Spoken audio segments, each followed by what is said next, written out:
Good morning. Today I'd like to read another book to you. It's called The Breaking News, and I'm joined by my dog Diego. Yep, you get to spend a lot of time together now, huh?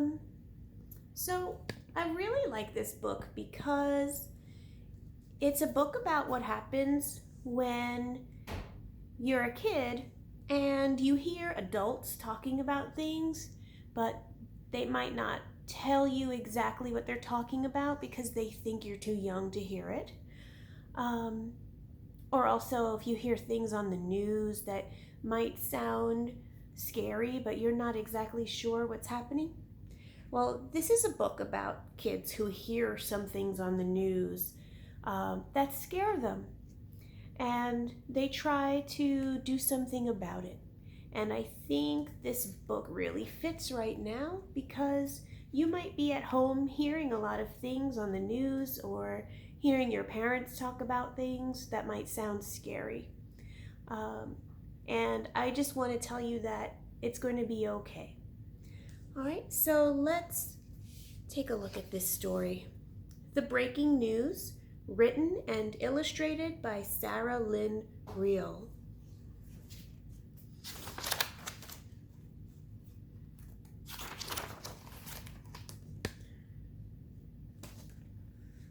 I remember when we heard the bad news.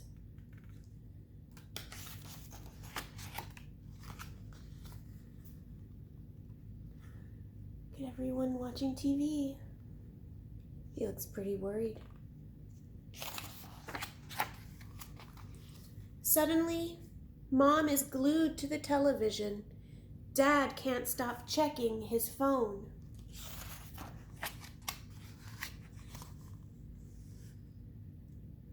They whisper, and I pretend not to hear. It's more than a little scary.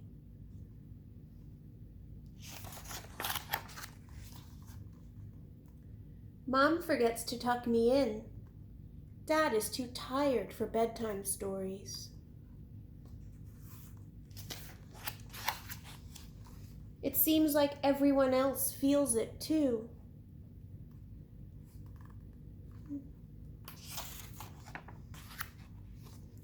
At school, my teacher says to look for the helpers. Even when the news is bad, you can still find good in people trying to make things better. In big and small ways.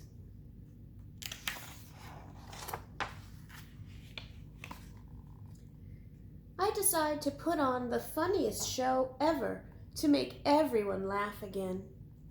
But the grown-ups don't feel like laughing.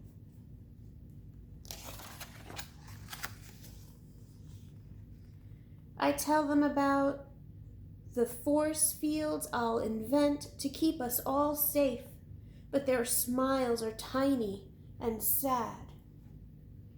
I try to be on my best behavior all the time, to be so good, but they hardly even notice.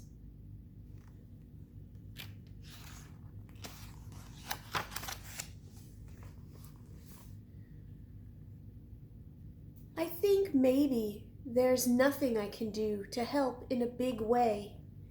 I feel small. Look how sad she looks. Even the dog looks sad. That must really be scary to feel like there is something wrong and you can't do anything to help.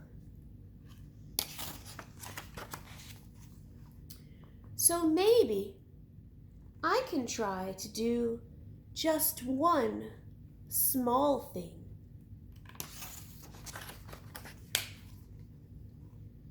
And maybe another, and another, and one more.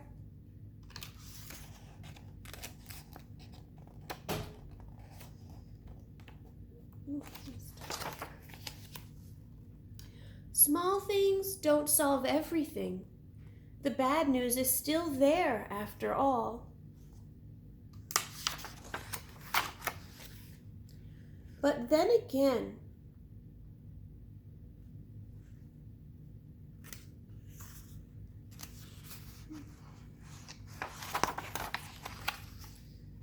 So are we.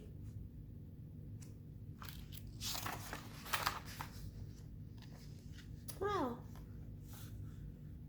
Looks like people are outside trying to help each other. Okay. So I was thinking about that. What are some of the ways that you can help out, either at home or in your family, in your community, to make things easier during a scary time? I'm thinking about ways that I can help in just little ways. One of the ways we can help each other right now is to stay home and try to find interesting things to do while we're inside. Another thing we can do to help others is even just to wash our hands and tell everybody else to do the same thing.